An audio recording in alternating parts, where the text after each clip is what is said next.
Chicos, buenas, ¿cómo están? A ver, aquí vemos el audio. ¿Qué tal, chicos? ¿Cómo están? A ver, ventana de chat. Hola, Yadira, ¿qué tal? Esto todavía no. Vamos a utilizar. Bueno, la clase empieza a 10 y 5 en realidad, ¿eh? Estamos unos minutitos antes.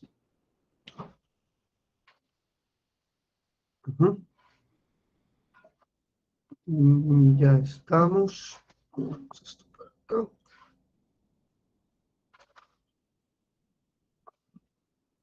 Hola, Ángela, ¿qué tal? A ver, esto lo ponemos así.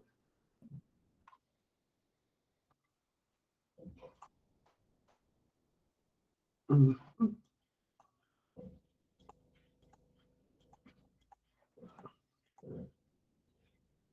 Ya está.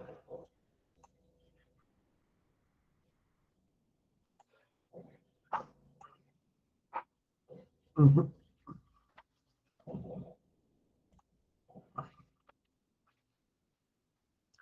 A ver, chicos, ¿qué tal? ¿Cómo están?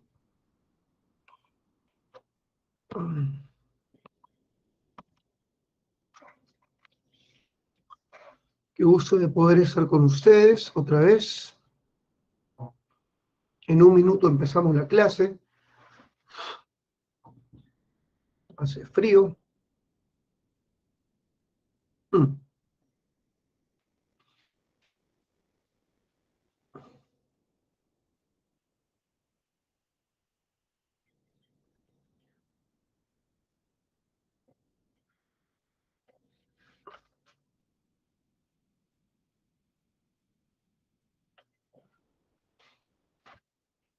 Ya hice las capturas de pantalla pertinente. Y ahora sí, 10 y 5 en punto, empezamos la clase. Chicos, ¿qué tal? El día de hoy hacemos Historia Universal. Nuestro temario es desde la Revolución Mexicana hasta la Guerra de Corea. Es un montón. Es un montón. Así que vamos a empezar rápidamente con nuestro primer tema. Antes de empezar, pregunto, chicos, ¿se escucha el audio? ¿Hay una buena recepción? Pregunto. ¿Tenemos problemas de audio? ¿Todo bien? Por favor, verifique. Ya. Ahora sí, empezamos. La Revolución Mexicana es un levantamiento armado en contra del gobierno del general Porfirio Díaz. Vamos a colocar. En contra del gobierno del general Porfirio Díaz. Este general había gobernado el país por 32 años, desde 1876 hasta 1910. Su gobierno era una dictadura corrupta, pero que modernizó el país. Tras derrotar a este dictador, los distintos grupos revolucionarios, las distintas facciones revolucionarias que van a vencer, se van a enfrentar entre sí, dando paso a un conflicto entre facciones. Por lo tanto, podemos definir a la Revolución Mexicana como un levantamiento armado contra Porfirio Díaz al comienzo, para luego dar paso a una guerra entre las facciones revolucionarias. Repito, la Revolución Mexicana es un levantamiento armado que se inició como una sublevación contra el régimen de Porfirio Díaz, pero que luego dio paso a una guerra entre las facciones revolucionarias. Para poder entender la Revolución Mexicana tenemos que entender el precedente, el preámbulo, que es el gobierno de Porfirio Díaz, el llamado Porfiriato. Como yo te comenté, este gobierno se inició entre 1876 y 1911. El porfiriato ciertamente fue un régimen autoritario, fue una dictadura que suprimió la libertad de prensa, persiguió a la oposición, reprimió eh, los movimientos populares, ¿sí? Fue un régimen corrupto que se reeligió 7 veces haciendo uso del fraude electoral Sin embargo, el gobierno de Porfirio Díaz fue un gobierno que modernizó México. México fue modernizada gracias al apoyo del capital extranjero, sobre todo el capital de Gran Bretaña y el capital estadounidense. ¿Qué caracterizó al gobierno de Porfirio Díaz? Aparte de ser una dictadura corrupta, como te mencioné, su gobierno se caracterizó por tener el apoyo de importantes intelectuales y políticos conocidos como los científicos. Los científicos,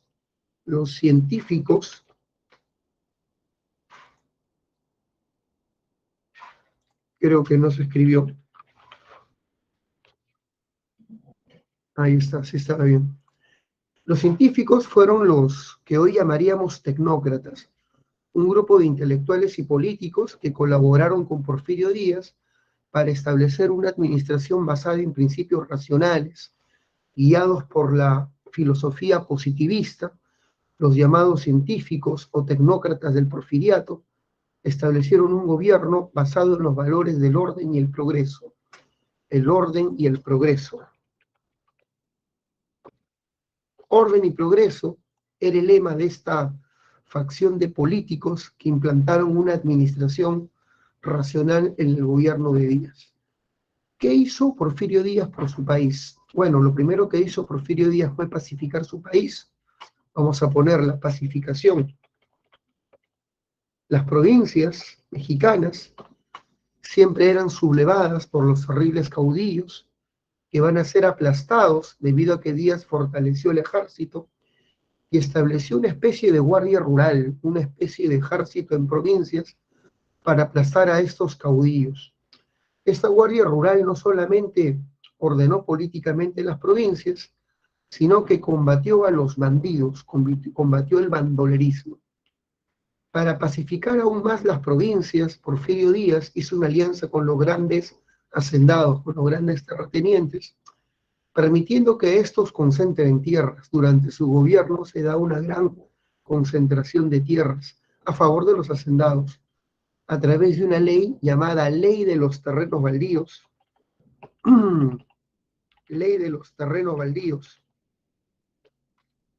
Los hacendados comenzaron a despojar de sus tierras a las comunidades campesinas. Las comunidades comenzaron a perder sus tierras comunales, las cuales fueron privatizadas por estos hacendados, dándose este caso terrible de despojo de tierras. Así que hay un proceso de acumulación de la tierra por parte de los hacendados. Durante el gobierno de Díaz, en el plano económico, se desarrolló una intensa agroexportación. México comenzó a producir muchos cereales, trigo, mucha caña de azúcar. También durante su gobierno se va a dar una gran apertura al capital extranjero, sobre todo británico en primera parte y norteamericano después. Habían grandes inversiones en minería, toda la zona norte de México era minera, sobre todo la zona de Chihuahua, había gran inversión también en petróleo. Los pozos de Tampico, importantes pozos petroleros de explotación británica y estadounidense. México va a tener una incipiente industrialización. Vamos a poner, México comienza su proceso de industrialización, va a desarrollar una industria textil importante, una industria del cemento, una industria del hierro. Así que hay industrialización, hay agroexportación, hay minería, hay petróleo, hay fuertes inversiones, y con todo ese dinero y con el país pacificado, con apoyo de los hacendados, Porfirio Díaz se lanza a sus grandes obras públicas, construyendo una red ferroviaria, una enorme red ferroviaria de 24.000 kilómetros, una red telegráfica, carreteras, paga la deuda externa. En otras palabras, Díaz ciertamente había logrado en buena parte la modernización de México en base a inversiones extranjeras. Pero la parte oscura del porfiriato es la parte social, la terrible desigualdad que había entre los sectores urbanos, los sectores empresariales y terratenientes con respecto al sector trabajador. Los obreros tenían salarios bajísimos de 35 centavos el jornal. Sus horarios laborales eran de 12 horas. Incluso, hijo mío, los campesinos que trabajaban en las haciendas no se les pagaba con dinero, sino con fichas, unas monedas acuñadas por el propio hacendado para ser canjeadas por productos de las famosas tiendas de raya. Las tiendas de raya eran las tiendas de las haciendas, donde se obtenían productos sobrevaluados, así que estas fichas en realidad tenían muy poco valor, apenas para subsistir. Por si fuera poco, los indígenas de la zona de Yucatán, que es una zona más tipo selvática en México, eran esclavizados. Eran esclavizados los hacendados de esta zona, a estos indígenas los marcaban como si fueran ganado, con los símbolos de la hacienda. Sus horarios laborales eran horribles, de 3 de la mañana hasta las 6 de la tarde. Así que había una enorme desigualdad, un sector obrero y campesino sumamente explotado. Un cuarto de la población sabía escribir, o sea, el 75% del país era analfabeto. Así que si bien México se había modernizado, había un gran desarrollo económico, había una enorme desigualdad social, una terrible pobreza en el sector obrero, campesino y hasta esclavismo en algunas partes de México. Muy bien. El gobierno de Porfirio Díaz comenzó a tambalear a partir de la crisis del año de 1907, una crisis económica que hizo que el régimen comience a desplomarse. Los salarios se reducen terriblemente, hay una elevación de precios y esto genera protestas sociales. Sobre todo en las ciudades, los obreros comienzan a protestar, pero son fuertemente reprimidos por el ejército. Estas protestas hacen que Díaz decida anunciar en 1910, en una entrevista a un periodista canadiense, que no se iba a presentar a una octava reelección, que México ya estaba lista para un proceso electoral libre y de que él se retiraría. En las elecciones de 1910 se presenta un candidato que es el abanderado de la democracia y quiere restablecer la democracia en el país, y ese candidato se llama Francisco Madero. Francisco Madero. Aquí está, vamos a colocar acá Francisco Madero. Su partido se llama el Partido Antirreeleccionista y quiere democratizar el país. Está anunciando un conjunto de reformas a favor de las clases medias y los sectores populares, y es el favorito a ganar. Sin embargo, Díaz cambia de opinión, a pesar de haber anunciado que no iba a presentarse en las elecciones, se presenta y es el principal opositor a Madero. Y para poder ganar con fraude, acusa en medio del proceso electoral a Madero de sedición y traición a la patria y ordena su captura. Madero huye a Texas y desde Texas llama a una insurrección armada contra Díaz. Con esto comienza la primera etapa de la Revolución Mexicana, llamada la Revolución Maderista. La Revolución Maderista. Ahí está. Pero chicos, hasta ahí se va comprendiendo, ¿no? A ver, ¿cuáles son las características del llamado porfiriato? Bueno, Porfirio Díaz fue un régimen dictatorial y corrupto que quería modernizar México con apoyo del capital extranjero. Hubo un gran crecimiento económico, una fuerte concentración de tierras en manos de los hacendados, grandes inversiones extranjeras, red ferroviaria, pero terrible explotación social. En contra del gobierno de Díaz se presenta la candidatura de Francisco Madero, del partido antirreeleccionista, pero en medio de la contienda electoral, Díaz decide enviarlo a prisión. Este hombre huye a Texas y desde Texas llama a la revolución lanzando una proclama, un manifiesto, llamado el Plan de San Luis de Potosí.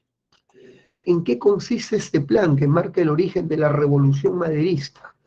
Desconocer las elecciones de 1910 que habían dado como ganador a Porfirio Díaz, una vez más como candidato único, llamaba a la insurrección armada contra este gobierno y una de sus promesas era la restitución de las tierras a las comunidades campesinas, las tierras despojadas por los hacendados. ¿Tuvo éxito esto? Tuvo tremendo éxito.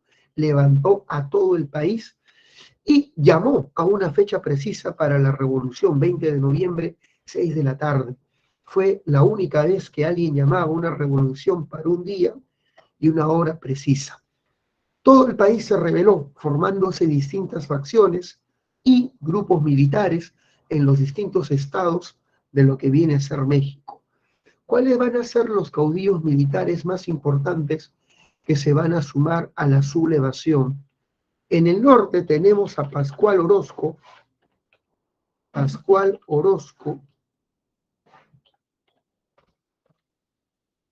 ahí está, y el famoso Pancho Villa, cuyo verdadero nombre era Doroteo Arango. Francisco Villa era un bandolero y minero, quien se une a esta gran protesta en el norte, en la zona de Chihuahua. En el sur aparece Emiliano Zapata, de la zona de Morelos. También se levanta Venustiano Carranza, un importante hacendado de la zona de Coahuila. Vamos a poner a los líderes de las distintas facciones rebeldes: Pascual Orozco, Pancho Villa, aquí está Emiliano Zapata, y nos faltó Venustiano Carranza. A pesar de que Díaz tenía el poder militar, no podía contener a tantas facciones. No podía contener a tantas facciones que se habían rebelado en distintas partes y su gobierno va a caer. La gran acción militar que permitió a los revolucionarios derrocar al porfiriato fue la toma de Ciudad Juárez. La toma de Ciudad Juárez fue el punto de inflexión para que las fuerzas de Porfirio Díaz decidan dimitir. Con los famosos acuerdos de Ciudad Juárez, el porfiriato ha llegado a su fin y Porfirio Díaz huye a Francia. Antes de irse, Porfirio Díaz dijo una frase: Madero ha despertado el tigre, veamos si puede domarlo. Se llaman elecciones y Madero gana, arrasa y comienza su gobierno.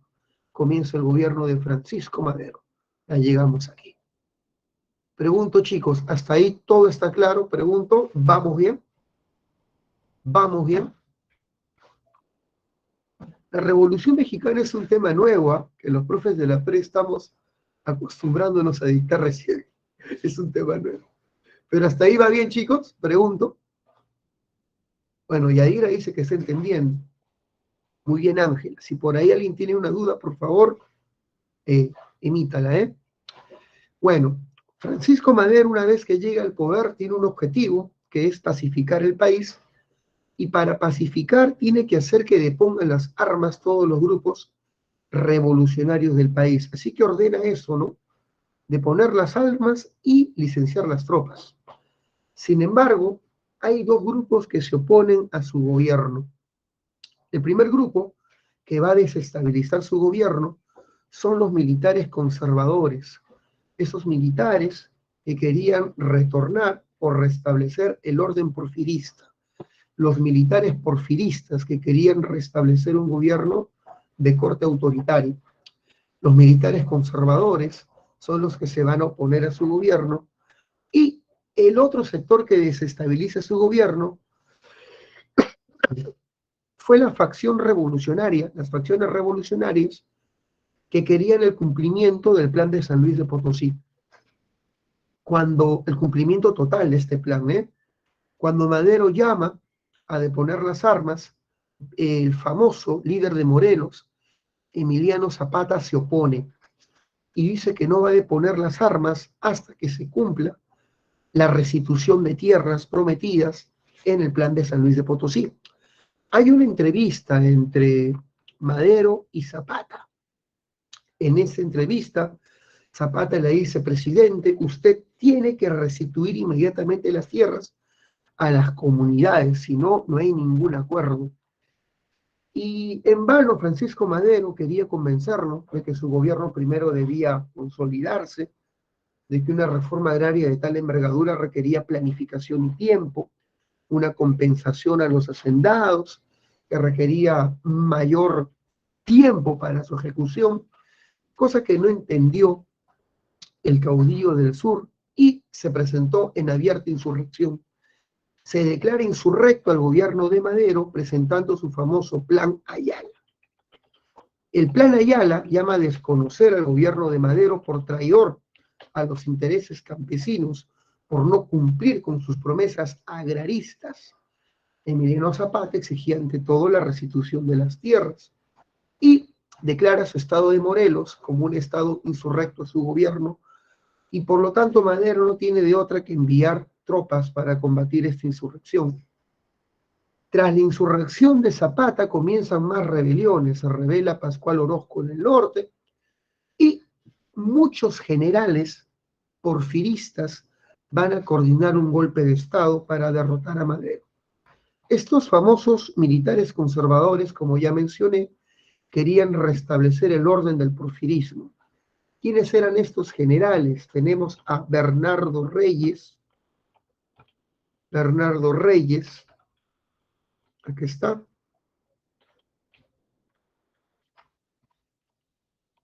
Bernardo Reyes, Félix Díaz, este último era sobrino de Porfirio Díaz, y Manuel Mondragón, voy a escribir sus nombres, ¿ya? Y Manuel Mondragón. Estos generales preparan un golpe de Estado contra Madero, que se va a conocer como la decena trágica, por los 10 días de lucha militar que duró este golpe. Estos 3 generales porfiristas se van a rebelar contra el gobierno de Madero, tomando el control del arsenal militar de la Ciudadela. Se van a refugiar en este arsenal militar, son como 400 insurrectos con soldados, y su objetivo es atacar Palacio de Gobierno. Madero no tiene de otra que llamar a un general para poder defender Palacio, y el general llamado fue Victoriano Huerta. Vamos a poner acá, Victoriano Huerta. Victoriano Huertas y la facción rebelde se van a enfrentar por 10 días, de ahí el nombre de Escena Trágica.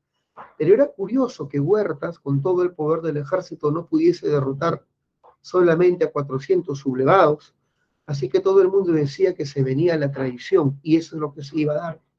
Huertas en secreto se reunía con estos generales traidores y se reunía también con el diplomático norteamericano Henry Lane Wilson, con el diplomático de Estados Unidos, quienes querían derrocar a Madero.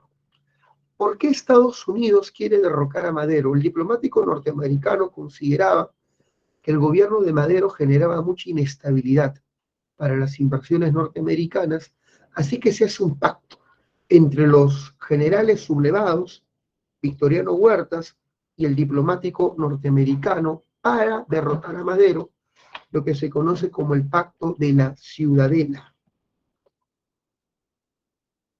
Con ese terrible pacto, hijo mío, se propicia el golpe de Estado. Es capturado Francisco Madero junto a su vicepresidente Pino Suárez, son encerrados en Palacio, se los obliga a renunciar con amenazas de matar a su familia en caso de no firmar la renuncia, van a ser llevados a la penitenciaría y metidos por la parte posterior, y eso de las 10 de la noche, le meten un balazo y le revientan la cabeza a Francisco Madero. Su amigo, el vicepresidente Pino Suárez, al ver la caída de su compañero, intenta huir y le meten 13 balazos. Termina con el asesinato de Madero y de Huertas. Perdón, de Madero y de Pino Suárez. El traidor Victoriano Huertas toma el poder y va a ser conocido por lo general de la población mexicana, va a ser conocido con el nombre del usurpador. Así que comienza el gobierno de Huertas, el usurpador. Muy bien. El gobierno de Huertas fue una dictadura que cerró el Congreso, mandó asesinar a los líderes de oposición, pero en contra de Huertas se levantó el famoso gobernador de Coahuila, llamado Venustiano Carranza. Aquí está, Venustiano Carranza. Llama una rebelión contra Huertas, llama un levantamiento armado contra Huertas, conocido como el Plan Guadalupe, ¿eh? En esa sublevación contra Huertas, muchos líderes y caudillos revolucionarios se unen, pues no toleraban su traición y usurpación, no toleraban su gobierno traicionero y usurpador. Quienes se unen a Venustiano Carranza, Zapata, Pancho Villa. Este último va a tener destacada actuación para derrotar al usurpador Huertas por su ingenio militar. Como mencioné, Pancho Villa era un bandolero, era un criminal, luego se convirtió en cuatrero, robaba ganado, luego fue minero, fue albañil, era un tipo bastante inculto, pero con un gran carisma, un luchador social, inteligente en el campo de batalla, se convirtió en una leyenda viviente el hombre, llamado el Centauro del Norte, el famoso Pancho Villa. En las luchas contra Huerta, hijo mío, Pancho Villa le da una derrota brutal en la batalla de Celaya, no, perdón, estoy hablando, en la batalla de Zacatecas. Pancho Villa proporciona al ejército de Huerta una derrota mortal y el gobierno de Huertas comienza a desmoronarse. Por si fuera poco, Estados Unidos también interviene. Estados Unidos ha cambiado de presidente y tiene un presidente más democrático llamado Woodrow Wilson. Al llegar al poder Woodrow Wilson, este desconoce las formas autoritarias e ilegítimas de Huertas para llegar al poder, destituye al anterior diplomático norteamericano que había apoyado el golpe y decide colaborar con las facciones rebeldes para derrotar a Huertas, como las tropas norteamericanas ocupan el puerto de Veracruz, haciendo un bloqueo económico a México y evitando la llegada de armas de Europa para apoyar al gobierno de Huertas. Así que Estados Unidos también colabora con las facciones revolucionarias para la caída del usurpador. Finalmente, el usurpador se retira y decide escapar a Gran Bretaña y ha caído el gobierno de Huertas. Por si acaso, Venustiano Carranza, el hombre que llamó al Plan Guadalupe, formó un ejército enorme llamado el Ejército Constitucionalista. Y esta revolución, que fue la que terminó con Huertas, la revolución que terminó con Huertas, se conoce como la Revolución Constitucionalista, dirigida por Venustiano Carranza. Ya está. Esta es la segunda etapa de la revolución y hago una retroalimentación. El gobierno de Madero fue desestabilizado por militares conservadores y algunas facciones revolucionarias que exigían la restitución de las tierras. Ese fue el caso de Emiliano Zapata, que se nombró en rebelión contra el gobierno de Madero con el Plan Ayala. El gobierno de Madero caerá con un golpe de Estado llamado la Decena Trágica, propiciado por los generales insurrectos, Victoriano Huertas el traidor y el diplomático de Estados Unidos. Finalmente, muerto Madero, Huertas toma el poder, pero contra él se rebela Venustiano Carranza llamando al Plan Guadalupe y formando el ejército constitucionalista. Comienza la revolución constitucionalista, apoyada por Díaz y Zapata, también con intervención de Estados Unidos. Huertas fue vencido y los líderes revolucionarios se reúnen para poder coordinar sus acciones en la famosa Convención de Aguas Calientes. En la llamada Convención de Aguas Calientes se reúnen los tres ejércitos que han derrotado a Huertas: el ejército constitucionalista de Carranza, la división del norte de Villa y el ejército zapatista de la zona de Morelos. Se reúnen. ¿Cuál es el objetivo de Carranza al convocar esta convención? Porque esta convención la convocó Carranza. Su objetivo era unir a las distintas facciones, decidir el destino del país tras la revolución y ser reconocido como presidente. Carranza quería ser reconocido como presidente. Sin embargo, los villistas y los zapatistas hacen una alianza y toman una decisión: darle al gobierno, elegir como presidente a un líder civil identificado con los principios revolucionarios. Se nombra como presidente a Eulalio Gutiérrez. Eulalio Gutiérrez. Es curioso que Venustiano Carranza, el hombre que convocó esta convención, desconoce la elección de Eulalio Gutiérrez, la desconoce y se declara reacio a este gobierno. En esos momentos Villa y Zapata firman un famoso pacto, el pacto de Xochimilco, para poder defender el gobierno de Gutiérrez y deciden tomar la Ciudad de México. Pancho Villa y Zapata ingresan a México junto con el presidente Gutiérrez, o sea, a la ciudad capital, ingresan al Palacio Nacional y ahí Pancho Villa y Zapata se toman una histórica foto, donde Pancho Villa se sienta en el sillón presidencial. ¿Dónde está Carranza? Carranza ha ido a Veracruz, se declara enemigo del gobierno de Gutiérrez y comienza una tercera etapa y la etapa final de la Revolución Mexicana llamada la Guerra de las Facciones. La Guerra de las Facciones. La Guerra de las Facciones. En esta Guerra de las Facciones se van a enfrentar dos bandos. Los llamados convencionistas,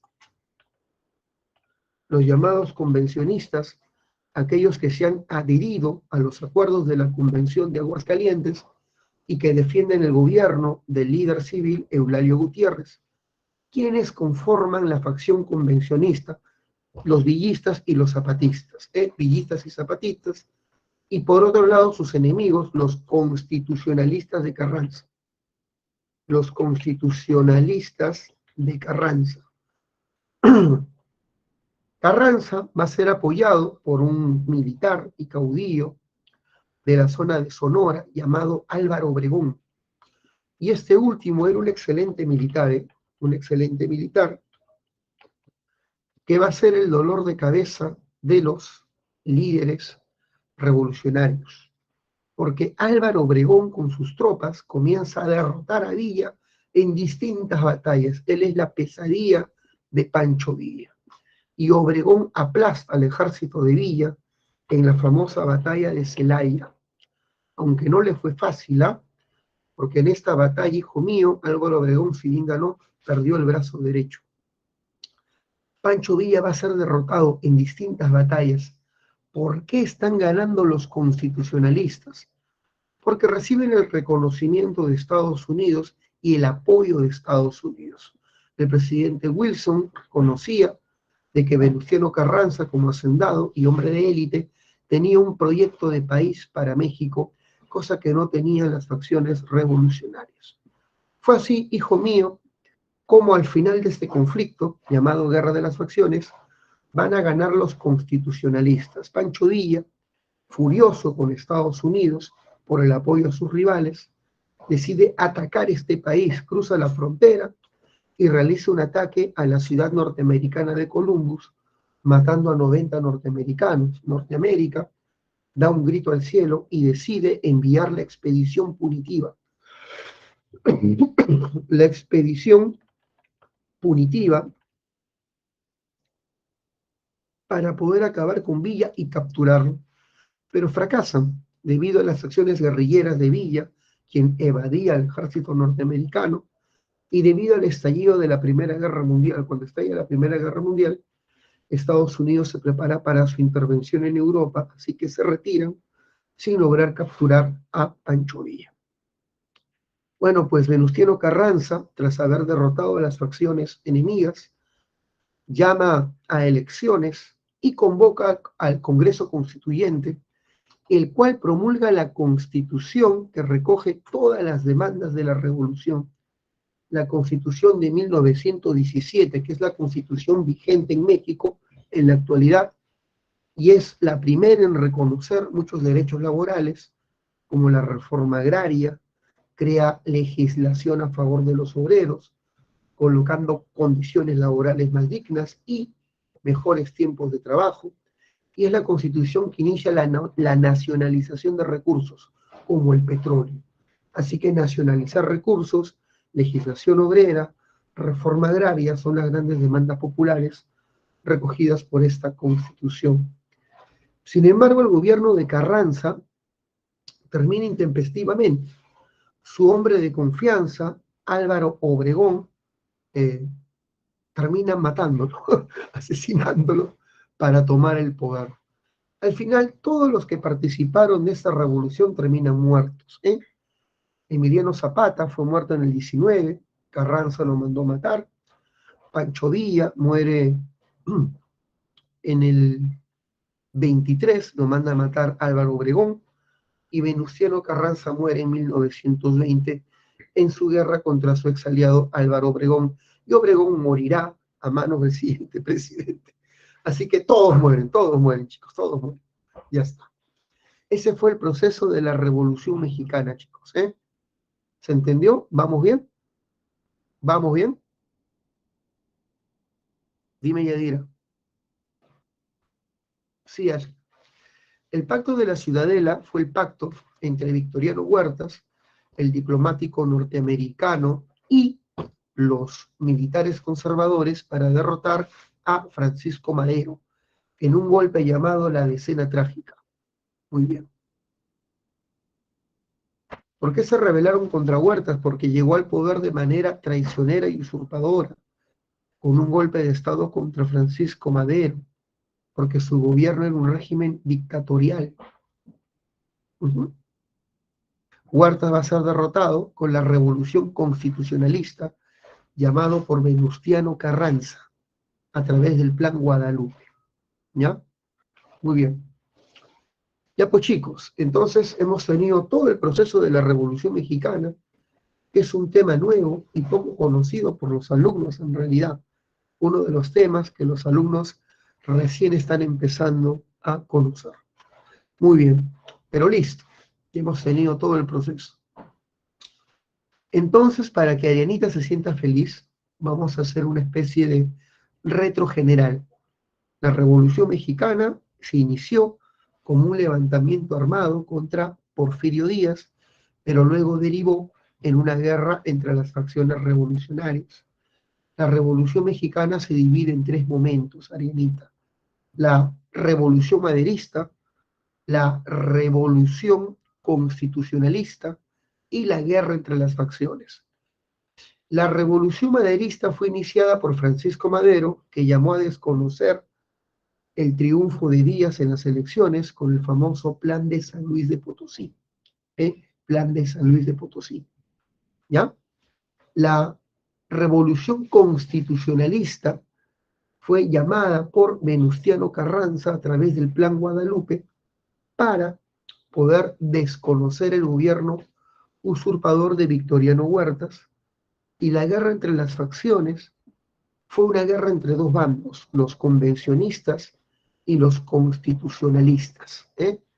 Los convencionistas eran básicamente los villistas y los zapatistas, quienes defendían el gobierno de Eulalio Gutiérrez, líder civil, y los constitucionalistas, dirigidos por Carranza y por Obregón, quienes terminaron ganando con el apoyo de Estados Unidos.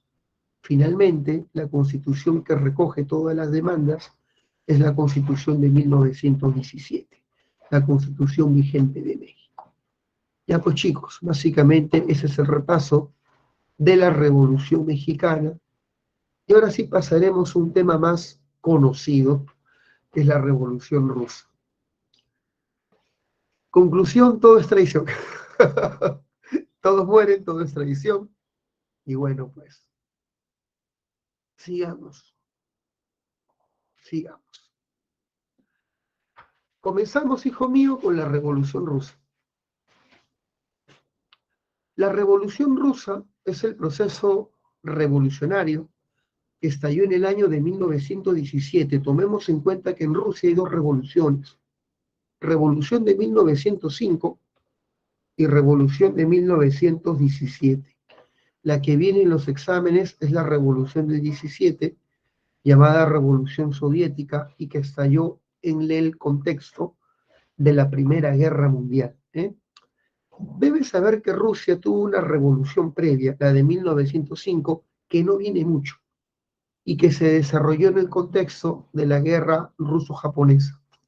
Rusia y Japón se fueron a la guerra entre el año de 1904 y 1905 por el control de un territorio chino llamado Manchuria, por el control de Manchuria. En la guerra ruso-japonesa ganó Japón y Rusia entró en una terrible crisis económica. La crisis generó una enorme protesta popular donde la población de manera pacífica salió a protestar exigiendo reformas democráticas en el Palacio de Invierno de San Petersburgo. Sin embargo, esta manifestación popular de carácter bastante pacífico fue reprimida brutalmente por la Guardia Cosaca en el llamado Domingo Sangriento. Este Domingo Sangriento terminó con la masacre de la población por parte de la Guardia del Zar, Nicolás II. La población tras este suceso se levanta en armas, comenzando la Revolución Liberal de 1905. Todo el país se rebeló. El zar Nicolás II no tuvo de otra que anunciar reformas democráticas a través del llamado Manifiesto de Octubre. Con el Manifiesto de Octubre, el zar se comprometió a establecer reformas democráticas como la implantación de un parlamento llamado la Duma, y permitió que entre la población surjan los famosos consejos populares. ¿Cómo se llamaron los consejos populares formados por el pueblo como formas representativas de democracia popular?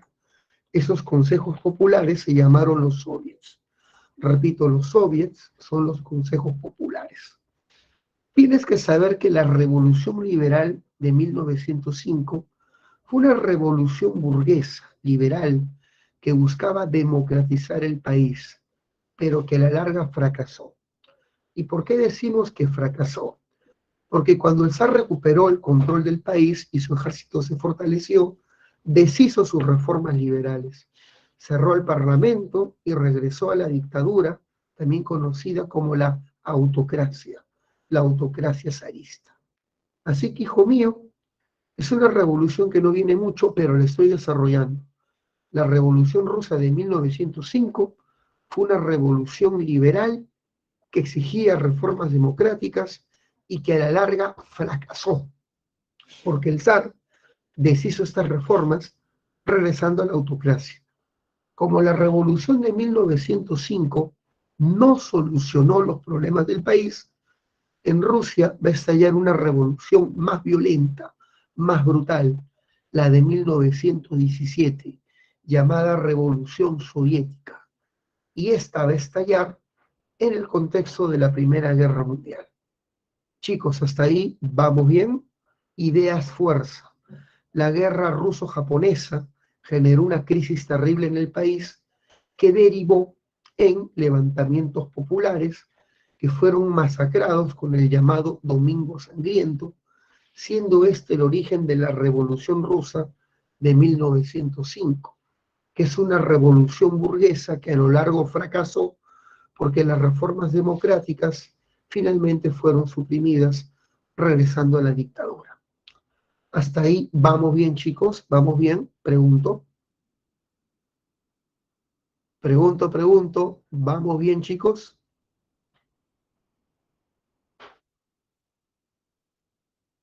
Muy bien, Ángela.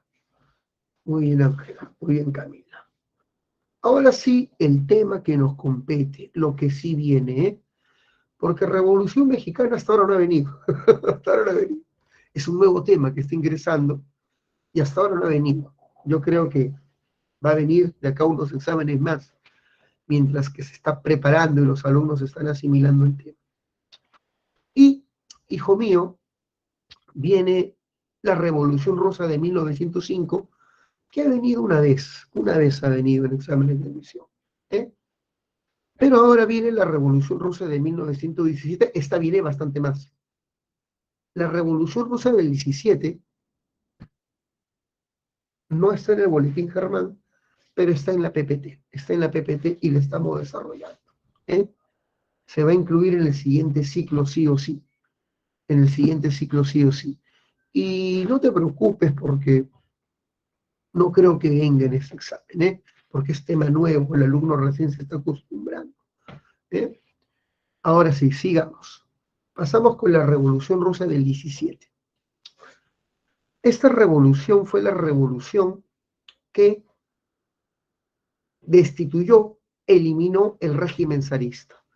Durante casi 400 años, Rusia había sido gobernada por emperadores llamados zares. La palabra zar viene de la palabra César, y habían establecido un régimen monárquico llamado el zarismo, que ciertamente era una autocracia donde no habían libertades, ni parlamento, ni constitución, ni libertades individuales, ni libre comercio, ni libertad de prensa, donde la oposición era brutalmente perseguida. Muy bien. Esta revolución elimina el régimen zarista y el último zar de Rusia será Nicolás II de la dinastía Romanov. ¿Eh? Debes saber que la revolución soviética se llama así porque va a ser impulsada por los soviets. ¿Qué son los soviets? Como ya lo mencioné, los soviets son los consejos populares conformados por tres grupos sociales, conformados por campesinos, cuyo símbolo es la hoz, obreros, cuyo símbolo es el martillo, y la estrella, que es el símbolo de los soldados. Así que los soviets son los consejos populares dirigidos por campesinos, obreros y soldados. Debes saber, hijo mío, de que esta revolución va a tener dos etapas. La revolución menchevique, también llamada revolución de febrero, y la revolución bolchevique, también llamada revolución de octubre. Tiene sus diferencias. Los menches querían derrotar al zarismo y establecer un régimen liberal, un régimen democrático. Por su parte, los bolches lo que deseaban eran implantar un régimen de tipo socialista, es decir, una dictadura del proletariado. Así que tenemos estas dos facciones. La revolución menche es llamada revolución de febrero y la revolución bolche es llamada revolución de octubre. Bueno, ¿cuáles son las causas para esta revolución? La primera ya la mencioné, el despotismo del régimen zarista, sin ningún tipo de libertad, un régimen autocrático, es decir, la dictadura personal de un zar, en este caso Nicolás II, sin libertades. Esa es la causa política. La causa económica es la terrible crisis económica que vivía el país. Rusia era un país en su mayor parte rural, un país con estructuras de tipo feudal, que solamente tenía dos focos industriales, solamente tenía dos ciudades industrializadas, que eran Moscú y Petrogrado. Moscú y Petrogrado. Petrogrado es llamada actualmente San Petersburgo, y esta era la capital del país. Esta era la capital del país. Este país, que tenía grandes problemas económicos, va a meterse en la Primera Guerra Mundial y la guerra destruyó su economía. Las constantes derrotas contra los alemanes generaron de que el zar leve reclute campesinos y obreros y los envía al frente militar a morir en las trincheras, dejando las ciudades y el campo desabastecidos de mano de obra, generándose una elevación de los productos industriales y agrícolas, y esta elevación generó una ola de huelgas que sacudió el país. Entonces, la guerra mundial, la Gran Guerra, destruyó la economía rusa. Los campesinos vivían en extrema pobreza, no eran propietarios. Los propietarios eran los nobles, la clase media, rancheros de clase media y la iglesia. Los campesinos sin tierras llamados mujiks trabajaban, hijo mío, muchas veces sin salario, muchas veces bajo un sistema de régimen servil. y los obreros tenían los peores salarios de la región. La ideología que influenció en esta revolución fue el socialismo de corte marxista, el llamado comunismo.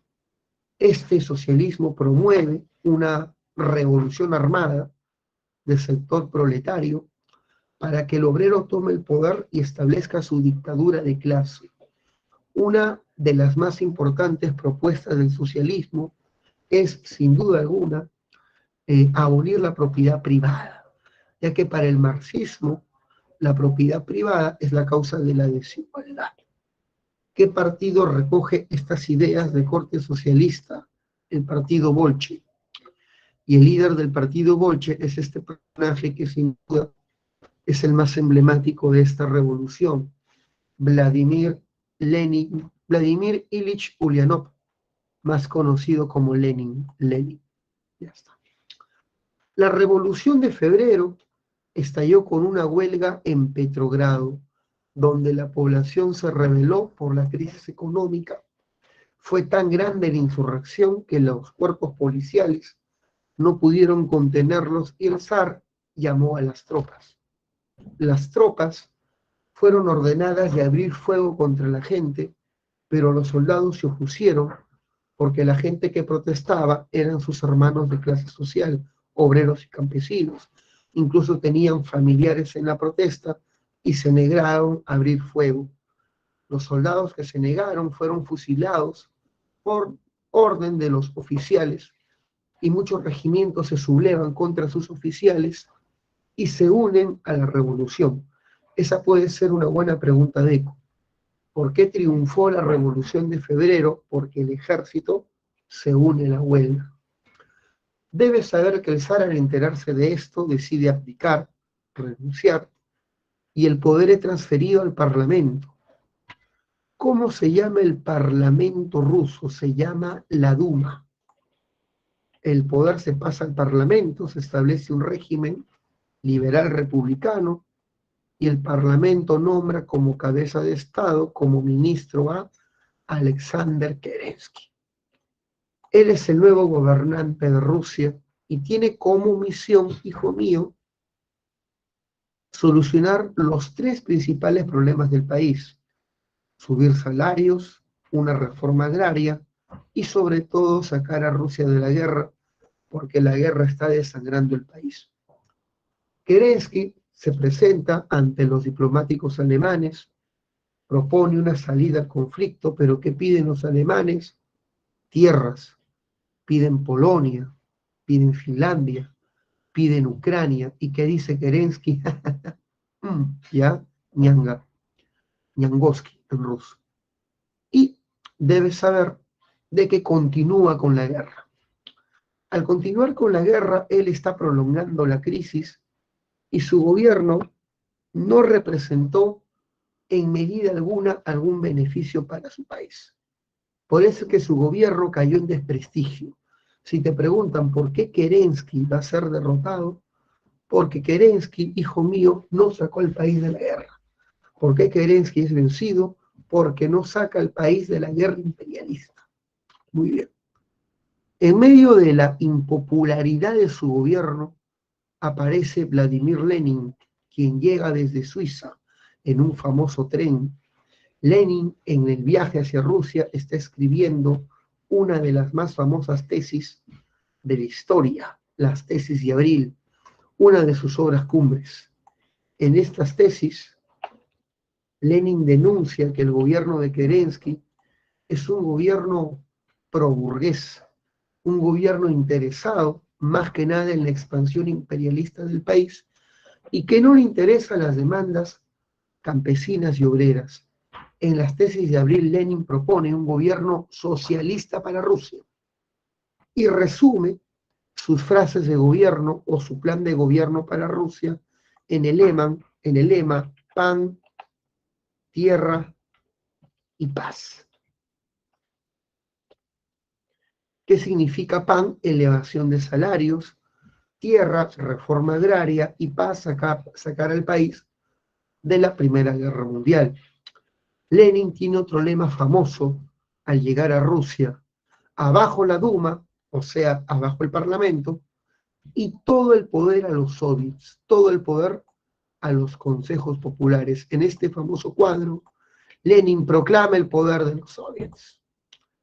Lenin, para poder derrotar a Kerensky y a la Duma, prepara un golpe de Estado y cuenta con el apoyo de este famoso líder bolchevique llamado Lev Davidovich Bronstein, más conocido con su sobrenombre León Trotsky. Lenin tendrá en Trotsky a su lugarteniente, a su mano derecha. Chicos, hasta ahí se va entendiendo. ¿Alguna duda, por favor? ¿Alguna duda? Hacemos una retro, ¿te parece? Linoir pide una retro. Si te preguntan con qué empezó la Revolución de Febrero, empezó con la huelga de Petrogrado. ¿Por qué triunfó la Revolución de Febrero? Porque el ejército se unió a la huelga. ¿Cuál es la consecuencia de la Revolución de Febrero? El zar abdica y comienza el gobierno de Kerensky. ¿Por qué fracasó el gobierno de Kerensky? Porque no sacó a Rusia de la guerra imperialista y Lenin y Trotsky preparan su golpe contra Kerensky con la famosa Revolución de Octubre. ¿Hasta ahí se entendió, chicos? ¿Hasta ahí se entendió? ¿Está mejor con la retro? Pregunto. Muy bien, Camila. Excelente. Ahora sí. Si te preguntan, ¿cuál es la propuesta de Lenin? Tierra, pan y paz. Ya está. Para poder derrotar a Kerensky, Trotsky organiza un cuerpo paramilitar del partido Bolche, reclutando a la gente más pobre y más brava de Rusia, crea lo que llamamos la Guardia Roja. Su símbolo, la hoz y el martillo, rojo es el color del socialismo, y comienzan su golpe llamada la Revolución de Octubre. La Guardia Roja de Trotsky asalta el Palacio de Gobierno y destituye a la Duma. La Duma es disuelta y comienza el gobierno bolchevique. Debes saber de que Lenin lanza su primer decreto, que fue el decreto de la tierra. Y con el decreto de la tierra, ¿qué hace Lenin? Con este decreto, hijo mío, anunció una reforma agraria. Luego, con el decreto de la industria, Lenin ordena expropiar todas las industrias, es decir, nacionalizarlas, o sea, el Estado toma el control de la industria, porque así es el socialismo, ¿no? Expropia, colectiviza los medios de producción.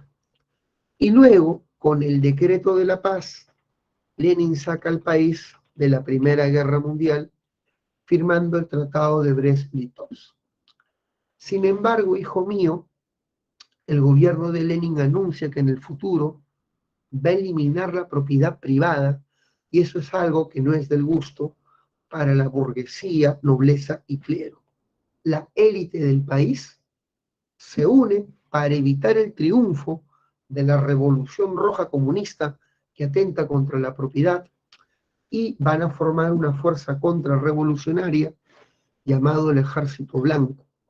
Lenin ordena a Trotsky formar un ejército revolucionario en defensa del comunismo llamado el Ejército Rojo, reclutando campesinos, obreros de las distintas partes del país, comenzando una guerra civil funesta llamada la Guerra Civil Rusa. En esta guerra civil, ¿quiénes van a ganar? Los rojos. Derrotan a la facción blanca y Lenin ordena ejecutar al zar y a su familia. Le meten bala a su esposa, le meten bala a sus hijas. Los revolucionarios matan al príncipe Alexei, el pequeño zarevich, que era un niño. ¿Qué culpa tiene un niño, por Dios, de todo esto? Pero así es esta ideología fanática revolucionaria. En el momento de la revolución la gente se desespera. ¿eh? Tras derrotar a los blancos, Lenin decide crear la Unión de Repúblicas Socialistas Soviéticas. Ha nacido de la URSS. Lenin muere en 1924 y el poder lo toma Joseph Stalin, quien implanta una dictadura brutal sobre el país llamado el estalinismo, pero eso es un tema que veremos a posteriori. Listo, chicos, se acabó Revolución Rusa. Hemos hecho 3 temas. La primera hora, Revolución Mexicana, Revolución Rusa del 5, aunque fue un poquito, y la Revolución Soviética.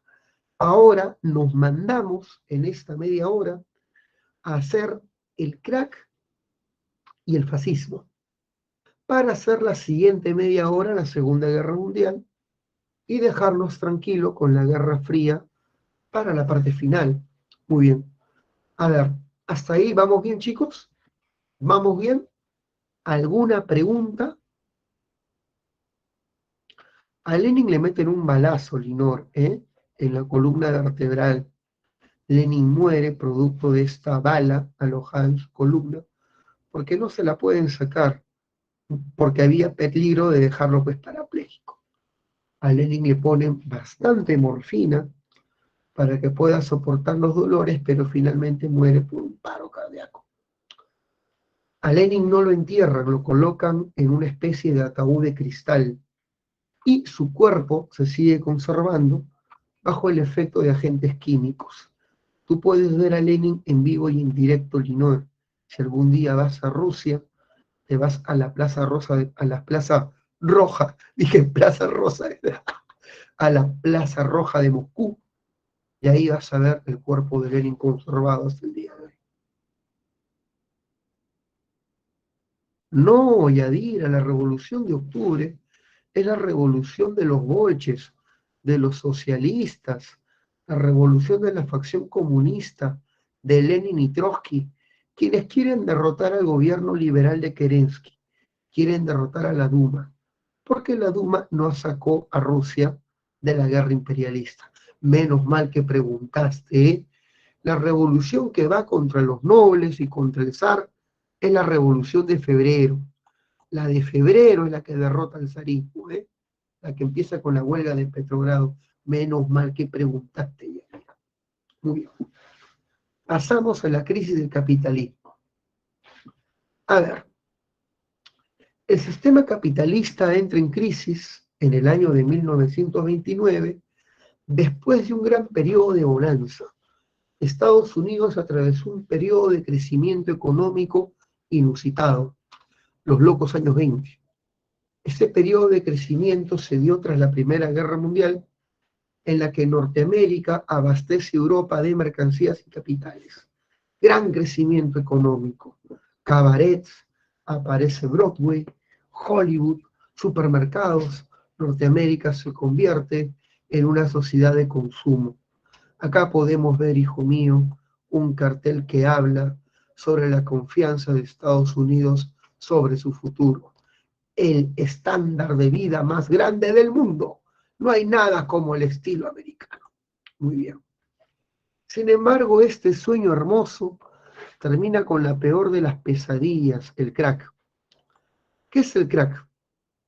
El crack del 29 llamamos crack a la crisis mundial del sistema capitalista. Este crack se inicia con un famoso suceso, el Jueves Negro. El Jueves Negro es otra cosa. El Jueves Negro es el día de caída, el día de quiebra de la Bolsa de Valores de Nueva York, de la Bolsa de Valores de Wall Street. Esta bolsa quiebra 2 días, el jueves 24 de octubre y el subsiguiente martes. Así que hay un jueves y un martes negro. Con el tiempo la crisis se expandió por el mundo y a esta expansión de la crisis se le conoce como la Gran Depresión, que es un periodo de recesión económica prolongado que vivirá el mundo. La expansión de la crisis es la Gran Depresión. Son 3 conceptos diferenciados. La primera causa del crack es la especulación financiera. Muchos inversionistas comenzaron a comprar de manera excesiva bonos y acciones en la bolsa de valores para tener ganancias rápidas con la compra y venta de acciones. O sea, compro barato y vendo después de un tiempo caro. buscando la llamada plusvalía bursátil. Es como un revendedor de boletos del estadio. Pregunto, para el partido que se viene, Melgar, Independiente del Valle, alucina que desde mañana se venden las entradas en Arequipa. Uy, muchos revendedores van a comprar esas entradas y cuando se acerque el partido, y si es que sacamos buen resultado allá en Ecuador, imagínate cómo lo van a vender a pocas fechas del partido esas entradas. Las van a vender a 7, 8 veces su precio. Así funciona la reventa, así también funciona la bolsa de valores. Lo malo es que las acciones incrementaron su valor de manera artificial y exagerada. Una acción que valía $50, su precio real, se está vendiendo a 500. No por el crecimiento de la economía ni de las utilidades de la empresa, sino por la especulación de los corredores de bolsa, la especulación bursátil, la elevación excesiva del precio de las acciones. Segundo, la sobreproducción industrial. La sobreproducción es un problema porque el mercado se satura de mercancías. Las fábricas producen más de lo que puede consumir el mercado. El mercado se satura y los precios se derrumban, obligando a muchas fábricas a detener su producción y a despedir a sus empleados. El empleado despedido no compra en el mercado, generándose una parálisis comercial. Así que la sobreproducción es el segundo factor para el crack. El siguiente factor es la crisis del modelo liberal. El presidente de Estados Unidos era Herbert Hoover, del Partido Republicano, y él era un creyente en la política de libre mercado, de la mano invisible de Adam Smith. Dejad hacer, dejad pasar. La política de laissez-faire, dejad hacer. Una política liberal ortodoxa donde el Estado no interviene en la economía. Vamos a comenzar con el crack. Supongamos, hijo mío, que Linor es un corredor de bolsa que ha comprado 2.000 acciones de una empresa que él espera en el futuro tenga más ganancias y cuadruplique su inversión. Pero ese año Linor se entera, ve que esa empresa no ha vendido nada por culpa de la sobreproducción. Y Linor se preocupa y dice, demonios, esta empresa le fue mal este año y yo tengo casi 1.000 acciones de esta empresa. Pregunto, ¿qué vas a hacer, Linor, con esas acciones? ¿Las guardas o las vendes? Pregunto, ¿qué vas a hacer con esas acciones, hijo? Responde pues Linor. O respondan, chicos, ustedes. ¿Qué harías con las acciones que tú has acumulado en años esperando tener grandes ganancias al enterarte de que ese año la empresa no ha tenido utilidades producto de la sobreproducción? Vendes masivamente y se desató un mecanismo psicológico en la bolsa cuando los principales inversionistas vendieron, pues creen que la época de bonanza terminó por culpa de la sobreproducción. Se desata este mecanismo en que todos venden masivamente siguiendo a los principales inversionistas. Y el terrible jueves 24 de octubre de 1929, habían 13 millones de acciones ofertadas, 13, y ni un comprador. Se dio el descalabro, la caída de la bolsa de valores.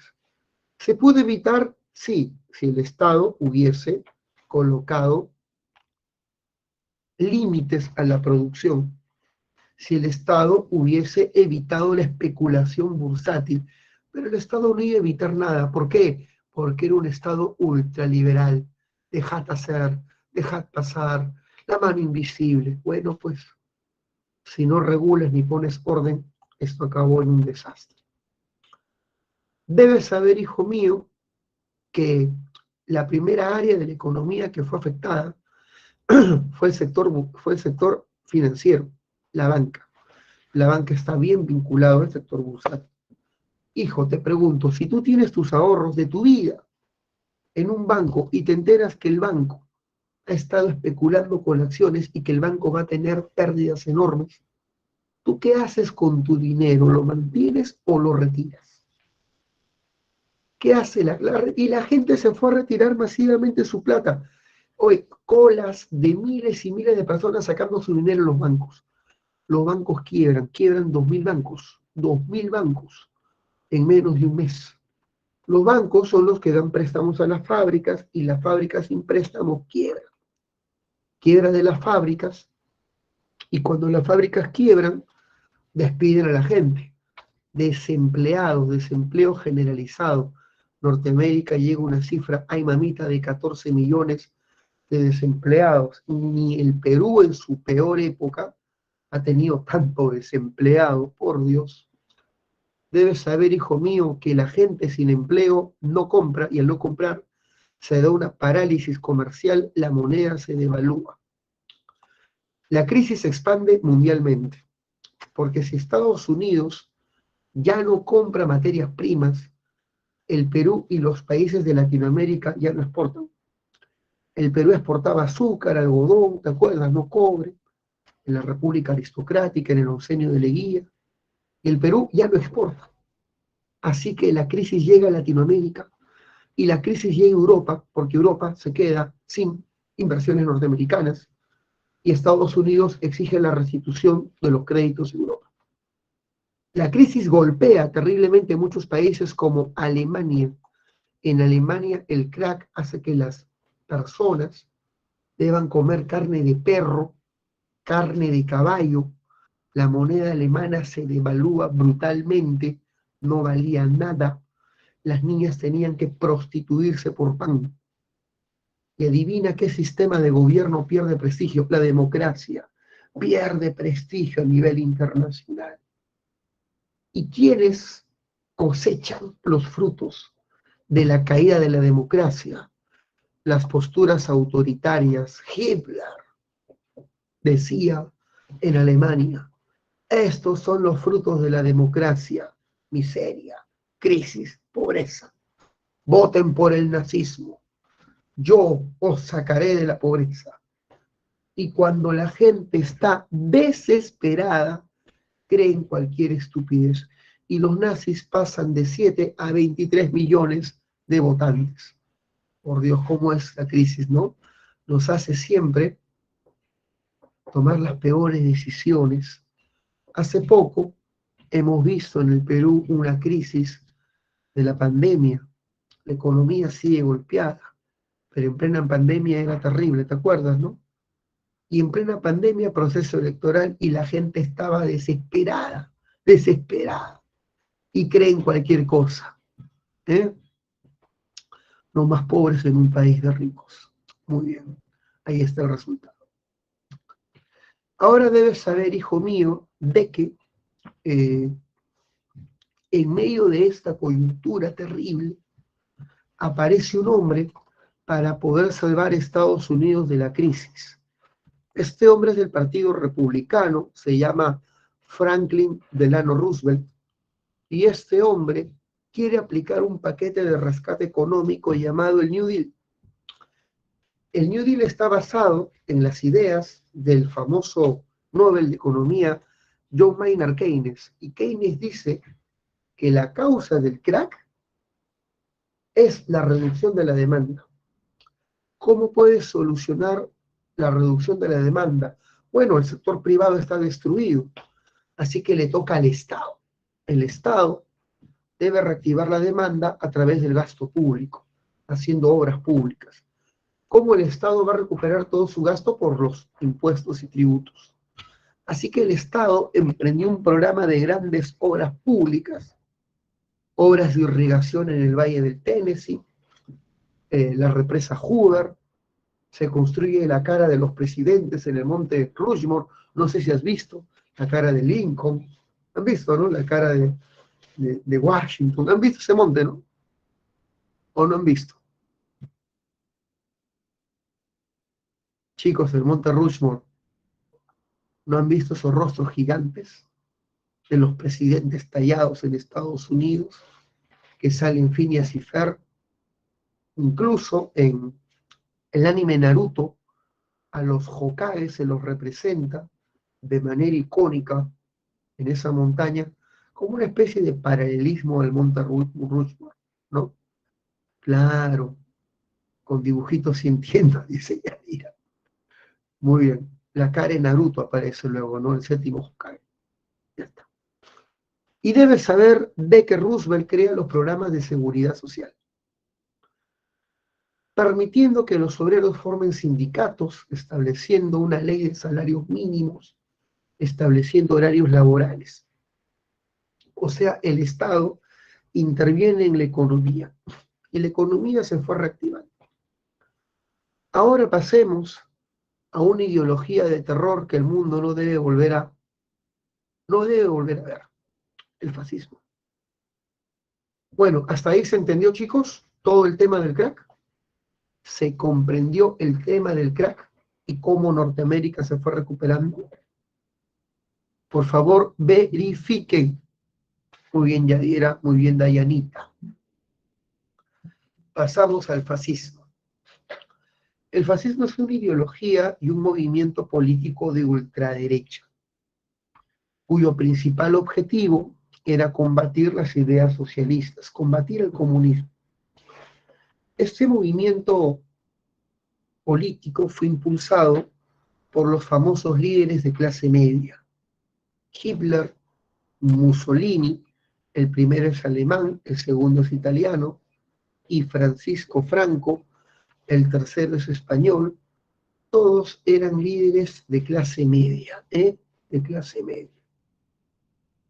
El fascismo, hijo mío, esta ideología que repudia al comunismo, surgirá en aquellos países golpeados y humillados por la paz de Versalles, como lo era Italia.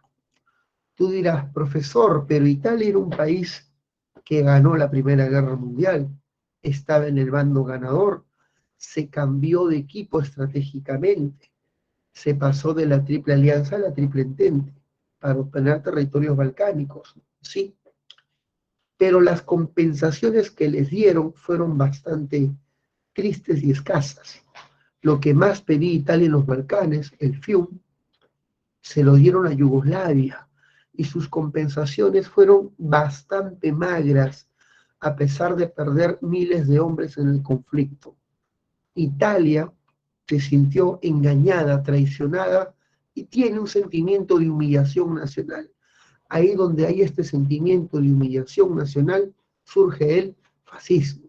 En Italia pasó esto, en Alemania, la más golpeada por la paz de Versalles, y también en Japón. En Japón también recibió muy pocas compensaciones, a pesar de estar en el bando ganador, y Japón desarrolló un rechazo profundo hacia Occidente, considerando que si quería expandirse en el mundo, o sea, en el lejano oriente, tenía que votar a los británicos, a los franceses, a los norteamericanos de Asia y del Pacífico. Así que Japón, Italia y Alemania básicamente.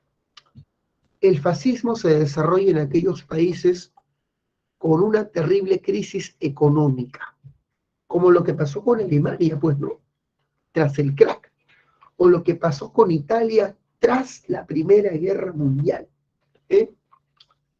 Así donde hay crisis y descontento y humillación, surge el fascismo, pero el fascismo sobre todo surge en aquellos países que no tienen instituciones democráticas fuertes. El fascismo no puede triunfar, no va a triunfar en Gran Bretaña, ni en Francia, ni en Estados Unidos, porque tienen democracias poderosas. Pero triunfó en Alemania, en Italia, que eran países monárquicos, donde toda su historia estaba en base a un control vertical desde un monarca, un emperador. Así que no había una tradición democrática fuerte y ahí ganó el autoritarismo fascista. Por lo tanto, ahí están las causas para que nazca el fascismo.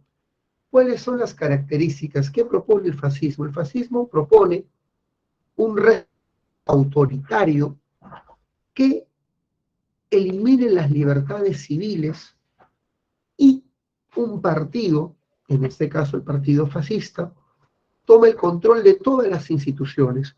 O sea, proponen la dictadura de un solo partido, un régimen de partido único. Eso es lo que propone el fascismo, un régimen de partido único.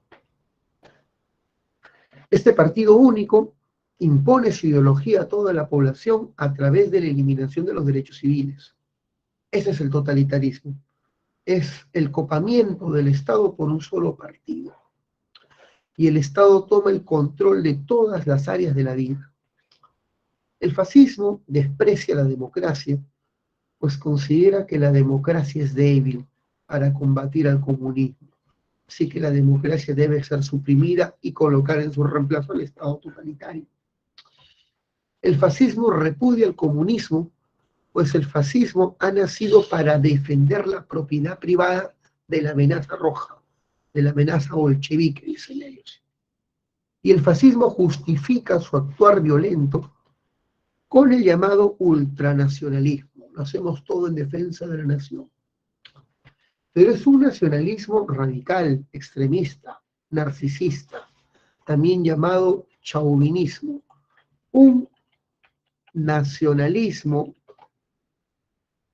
con posturas racistas, como en el caso alemán. El nacionalismo alemán se gira o giró en torno a la raza, la superioridad de la raza aria alemana y el desprecio por pueblos que ellos consideraban inferiores. En el caso alemán, ellos culparon de todos los desastres del país a los judíos, desarrollando una postura antisemita. El antisemitismo es el antijudaísmo, ¿ya? Muy bien. Ya pues chicos, esas son las características del fascismo. ¿Eh? En el fascismo se cree que el líder es un predestinado, un hombre de gran carisma al cual no se le puede cuestionar. Siempre tiene la razón. Hay un culto a la personalidad del líder, del caudillo del movimiento. Muy bien. Una vez que hemos visto eso, hablaremos de cómo Mussolini llegó al poder. Él es el padre del fascismo. El fascismo nace en Italia con Mussolini.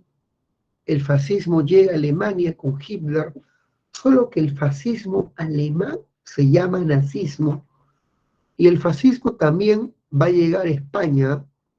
En España, el principal líder fascista es este hombre que está acá, llamado Francisco Franco, y el fascismo español se llama falangismo. Así que, hijo mío, falangismo, nazismo, son los nombres del fascismo en España y Alemania respectivamente. Muy bien. Pasemos al fascismo italiano. Pero hasta ahí, chicos, ¿vamos bien? Pregunto, ¿todo está claro? ¿Todo está claro, chicos? ¿Sí? Muy bien, Yadira. ¿Quién más? ¿Quién más? Muy bien, Angelita. ¿Quién más? ¿Quién más? Tenemos que tener la seguridad de que avanzamos con fuerza, pues con fuerza.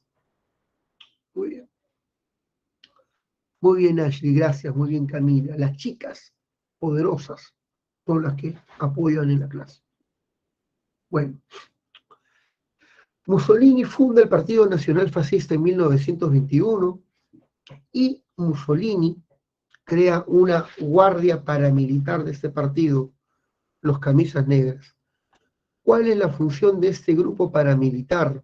Es hacer actos de violencia, hacer linchamientos a los líderes socialistas. O sea, su vacilón es salir a las calles armados a linchar a los líderes y dirigentes del comunismo. Asaltan los locales del Partido Comunista y golpean a todos los que están dentro. Asaltan los locales de los principales diarios de izquierda y queman las instalaciones. Agarran a los líderes o líderes sindicalistas de izquierda, los amarran, los desnudan y los linchan públicamente. Así que los Camisas Negras son una banda de matones, una mancha de matones que van a golpear rojos, comunistas. Muy bien. El símbolo del fascismo es la fache, es un antiguo emblema romano. Mussolini crea el saludo fascista, que es este saludo que está aquí, se llama saludo a la romana, y en el año de 1922 la izquierda llama una huelga general en toda Italia. Llama una huelga general en toda Italia, hijo mío. En esta famosa huelga, vamos a dejar esto.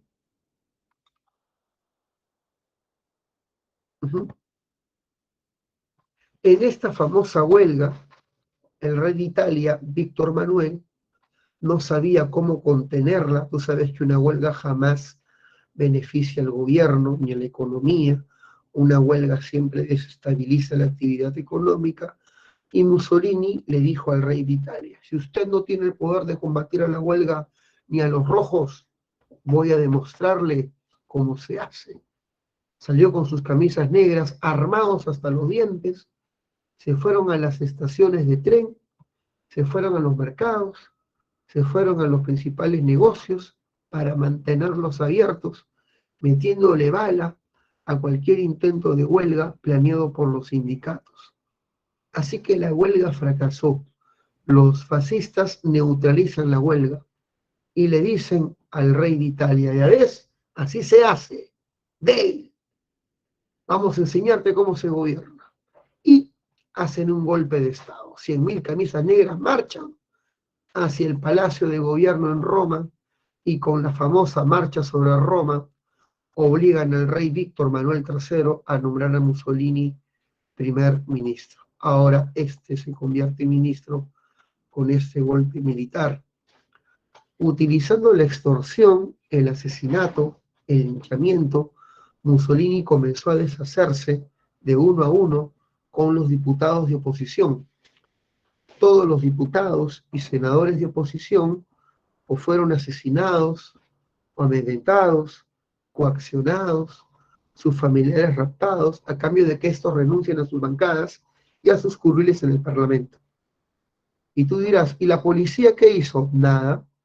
La policía y el ejército coludidos con el fascismo porque odiaban a la izquierda comunista.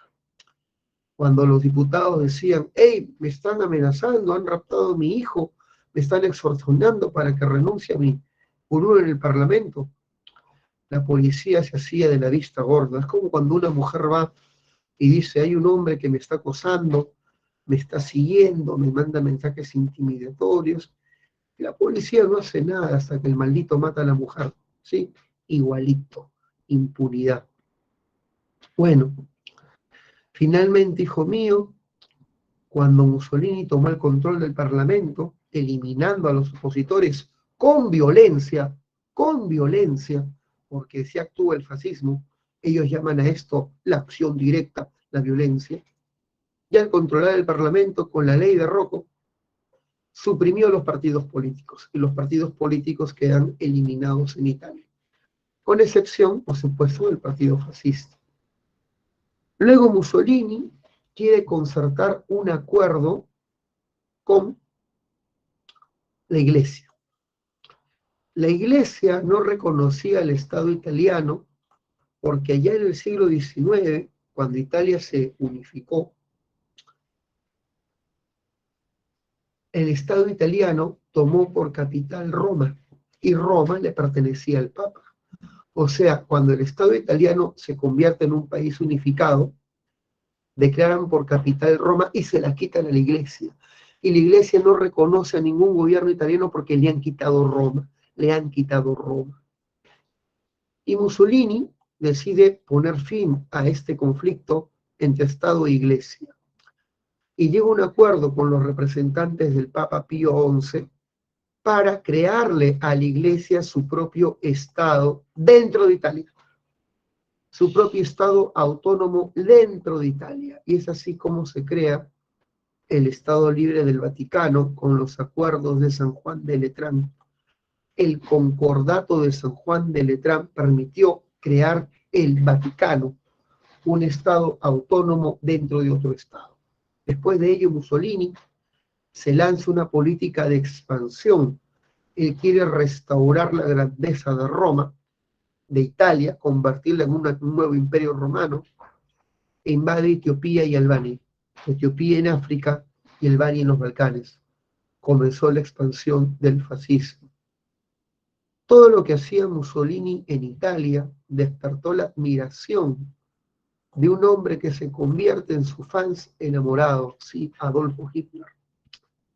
Hitler nació en Austria, peleó en la Primera Guerra Mundial como una especie de soldado, peleó en la Primera Guerra Mundial como una especie de soldado enrolado para este ejército. Hitler tuvo que ser sacado del frente militar debido a que quedó enceguecido con las armas químicas y estando en el hospital se entera de que el gobierno se había rendido firmando la paz de Versalles. ¿Quiénes han firmado la paz de Versalles? Los socialistas y los demócratas. Y Hitler odia a los socialistas y demócratas, pues considera que ellos han traicionado a la nación y han traicionado a Alemania, firmando la paz de Versalles. Hitler, recuerda, es austriaco, ahora es un soldado desempleado, va a las oficinas de empleo y le pregunta a la gente, ¿hay chamba para mí? Y le dicen, no hay, algo tiene que haber. Bueno, puede ser espía. Hitler siempre quiso ser espía, como James Bond. Y lo mandan a espiar a un partido. Mire el nombre de este partido, Partido Nacional Socialista de los Obreros Alemanes. Este partido tiene todo el nombre de ser un partido rojo, de ser un partido comunista, de ser un partido comunista. Muy bien. Y tienes que saber, hijo mío, de que en este famoso partido Hitler llega y comienza a espiarlo, a escuchar a estos comunistas hablar. Pero no era un partido comunista, ¿eh? Los líderes del Partido Nacional Socialista eran líderes ultranacionalistas que hablaban de la supremacía de la raza aria y que culpaban de todos los males del país a los judíos. A Hitler le encantó. He llegado a mi casa, decía. Hitler abandona el ejército, se enrola en el partido a tiempo completo y comienza a prosperar. Gracias a sus dotes de orador, comienza a prosperar hasta convertirse en caudillo y jefe del partido con el nombre de Führer. Va a ser nombrado Führer del partido. Führer, que significa caudillo. Hitler refunda el Partido Nacional Socialista bajo los principios del fascismo y va a ser conocido a partir de entonces como el Partido Nazi. Adopta el saludo a la romana del fascismo italiano. Qué pena que hayan borrado la imagen. En el ciclo anterior había una buena imagen de las fuerzas paramilitares que formó Hitler para su partido. Sus fuerzas paramilitares se conocen como los camisas parda.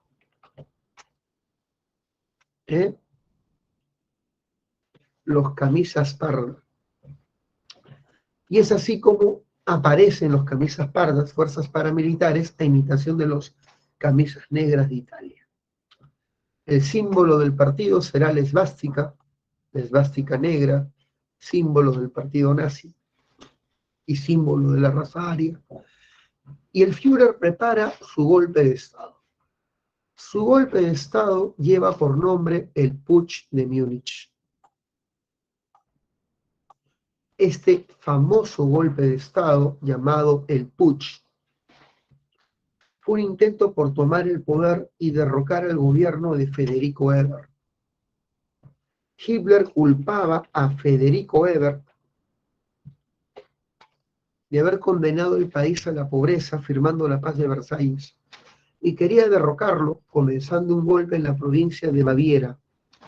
La capital de esta provincia se llama Múnich y ahí comienza su famoso golpe, el Putsch, el golpe de Múnich. Se presenta en la cervecería donde estaban reunidos los líderes políticos y con arma en la mano de un disparo al aire y grita: la revolución nacionalista ha empezado.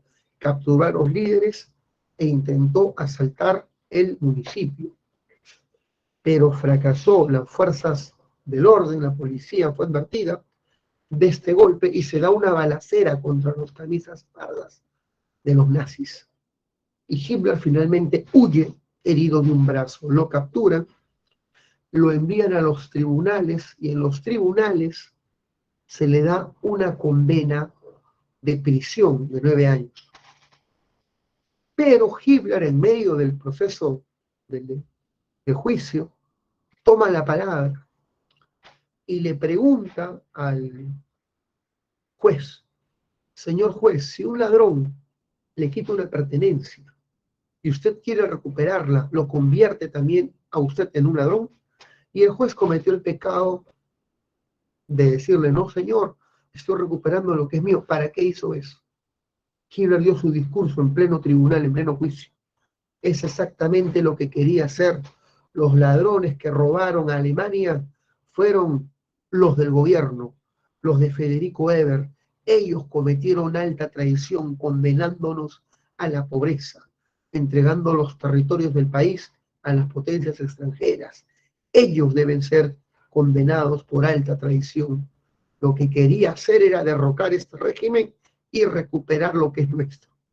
De un discurso nacionalista, racista, bastante sentimentalista, y él decía: yo me declaro culpable, pero me voy a prisión feliz, pero cámbieme la condena, no por traicionar a la patria, sino por defender al pueblo alemán. Fue un discurso tremendo el que dio Hitler, la gente se paró y aplaudió, los jueces impresionados le rebajaron la condena de 9 años a 6 meses, el poder del flor. Y Hitler, estando en prisión, escribe su obra autobiográfica que resume en esencia los postulados del fascismo. Su obra se llama Mein Kampf, mi lucha, donde tiene todo lo que el fascismo sostiene: su repudio a los judíos, el pangermanismo, que ya explicaré en un momento. Debes saber que Hitler sale de prisión y se presenta como candidato presidencial, pero su opositor no puede ser más terrible. ¿Quién es su opositor? Paul von Hindenburg, el héroe alemán de la Primera Guerra Mundial. La gente lo ama a este general, ya mayorcito y anciano. Hitler se presenta como candidato y estuvo a punto de ganar, pero Hindenburg le ganó en el tramo final y Hitler pierde las elecciones. Pero su partido, el nazi, obtiene la mayoría en el Parlamento. Hay más de 103 parlamentarios nazis, una mayoría absoluta. Y este Parlamento presiona para que Hitler sea nombrado primer ministro. Y en 1933 Hitler es nombrado primer ministro, comenzando oficialmente, o sea, canciller, comenzando oficialmente la Alemania nazi. A la Alemania nazi también se le llama Tercer Reich. Hasta ahí, chicos, ¿vamos bien? Pregunto. ¿Está claro, chicos? ¿Vamos bien? Bien, bien, dice Yadira. Muy bien, dice Linor. Hitler tiene un plan para acabar con la oposición. En el Parlamento, la oposición está representada por liberales y socialistas.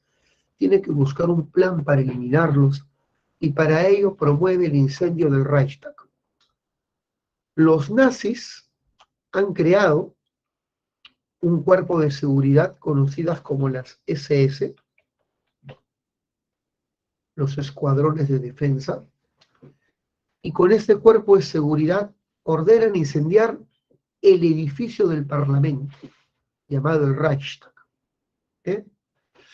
Culpan del incendio a un loquito que había estado en el manicomio, a un pirómano de ascendencia judía, ex marxista, perfecto chivo expiatorio, y dicen: estos son los enemigos de Alemania, judíos, comunistas, extranjeros.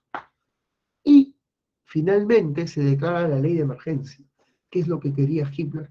Al declararse el estado de emergencia, que dice la Constitución alemana que el poder de legislar recae en el canciller. ¿Y quién era el canciller? Hitler. Con la ley habilitante, el Congreso confiere al Führer poderes para legislar. Así que tiene el poder ejecutivo y en sus manos el poder legislativo. Dictador, obtiene poderes absolutos. Esa fue la estrategia de Hitler. Quemó el Parlamento, culpó a los enemigos del país de ello, culpó a los comunistas de este suceso. Con la ley habilitante tuvo poderes ejecutivos y legislativos, y su primera medida, decretar ilegal al Partido Comunista, y envió a sus militantes a la prisión. Luego eliminó al Partido Demócrata, sus militantes a prisión. Tomó el poder absoluto y eliminó a la oposición. Luego, ya con estos poderes absolutos, Hitler, con las leyes de Nuremberg, le quitó la ciudadanía a los judíos. A los judíos. Italia se convierte en un estado de terror. Perdón, Alemania se convierte en un estado de terror. Sin partidos, sin prensa, quitándole la ciudadanía a los judíos. Cosas terribles se avecinan para este país. Muy bien. Pasemos a un dictador igual de funesto e igual de criminal, incluso más criminal que el mismo Hitler, ¿eh? Porque Hitler es responsable directo de la muerte de 5 millones de personas en su país, bueno, 6 millones, incluyendo a los judíos, 6 millones de personas. Pero este hombre fue responsable de la muerte de 11 millones de personas en su propio país, aterrorizando a su propio pueblo. Estamos hablando de uno de los peores dictadores, el peor de Europa, Joseph Stalin, el tirano rojo. Stalin llega al poder tras la muerte de Lenin. Tras la muerte de Lenin se da el gran debate: quién debe dirigir la revolución, o Trotsky o Stalin. Y Stalin gana la partida.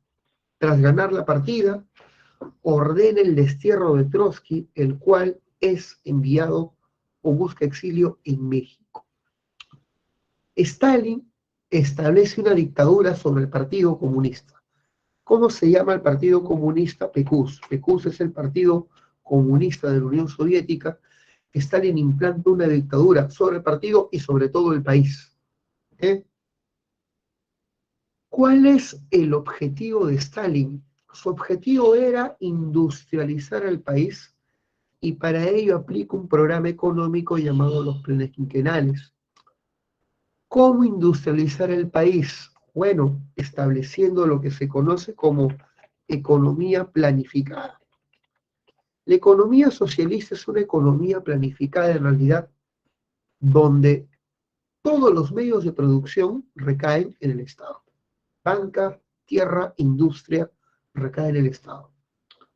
Y el Estado establece metas de producción que deben ser alcanzadas en 5 años. De ahí el nombre, plan quinquenal, porque cada plan dura un quinquenio. Debes saber que los planes quinquenales de Stalin fueron 3. 2 llegaron a ser aplicados. El primer plan quinquenal ordenó la colectivización de la tierra.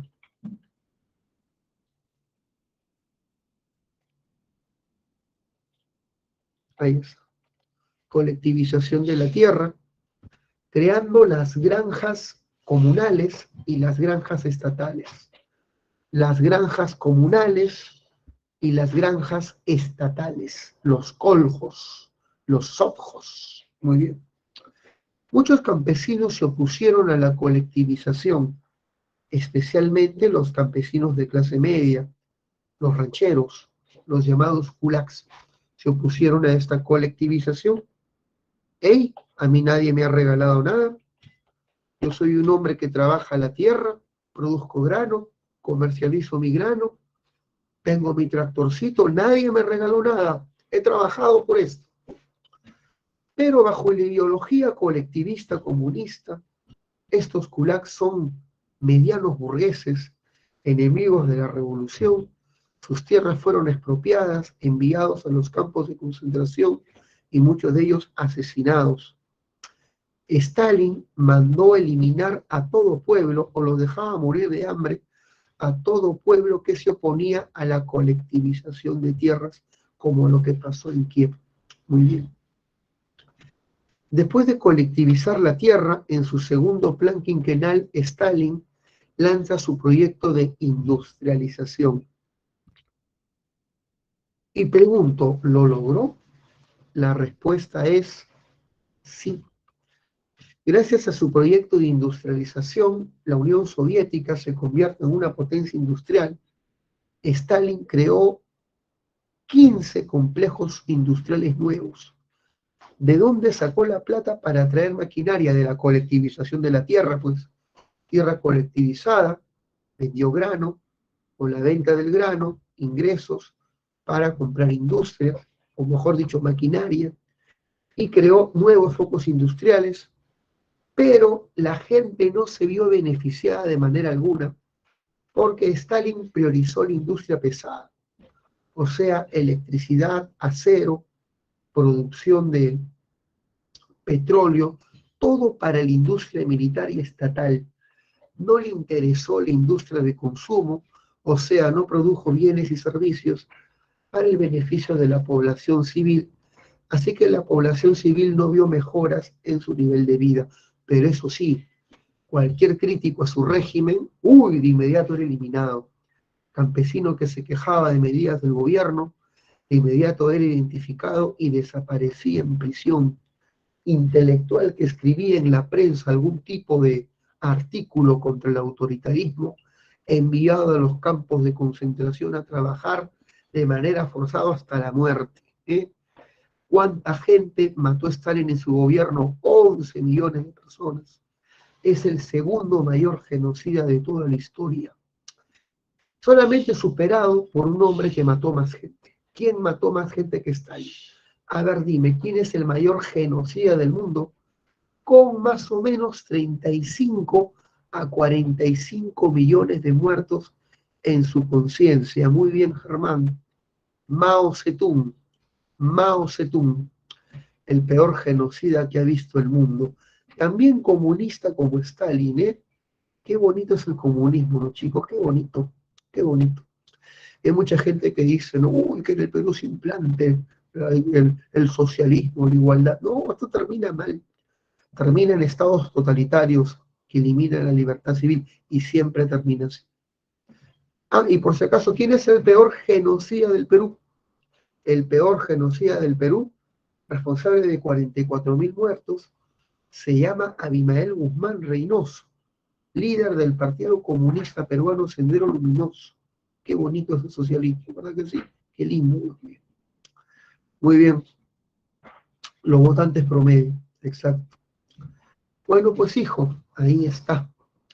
Yo creo que el único que supera a estos genocidas comunistas en matar más gente, el único que se me ocurre, que mató más gente, me parece que es Freezer, de Dragon Ball. Ah, no, Thanos, ¿no? Con los guantes. Claro, ese más. Muy bien. Listo, claro que sí es. Solamente ellos pueden superar a los comunistas como asesinos, de masas. Muy bien, sigamos. Ahora pasemos, hijo mío, a la Guerra Civil Española. Explico esto y la siguiente parte de la clase es Guerra Mundial y Guerra Fría. ¿eh? La Guerra Civil Española es un conflicto entre los nacionalistas y los republicanos. Los nacionalistas son una coalición de derecha.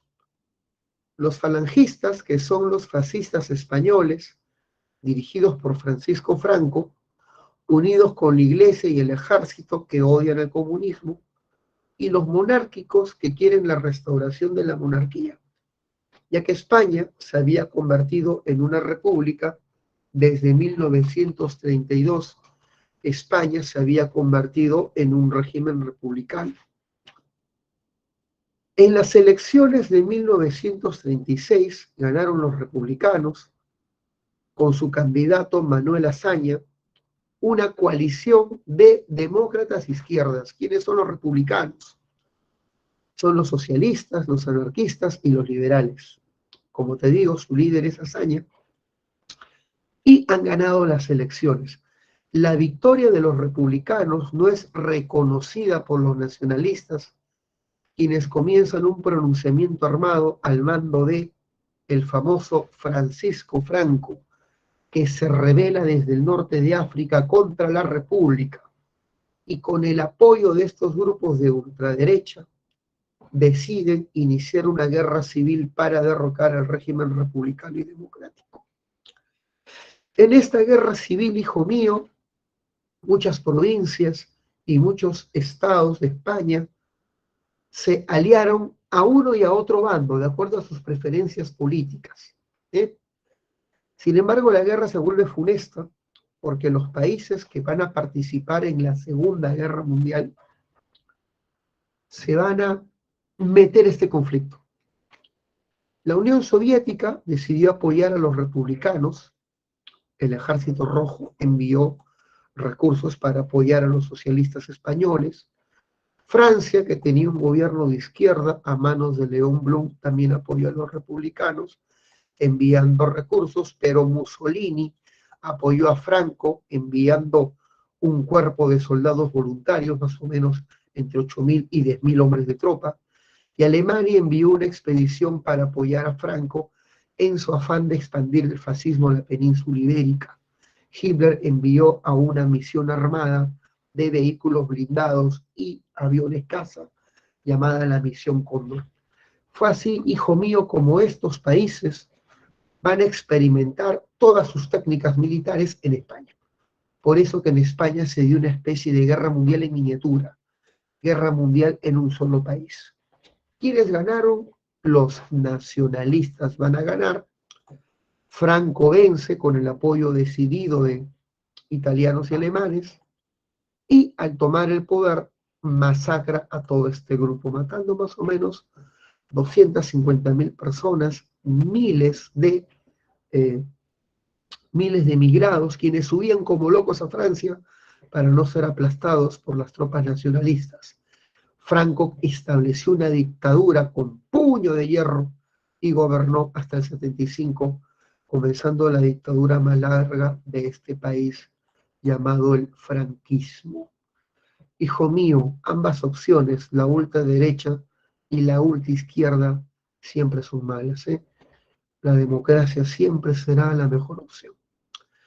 Muy bien, hijo mío, descansito, vamos a hacer Segunda Guerra Mundial y Guerra Fría después de nuestro recesito, ¿ya? Volvemos, chicos, volvemos.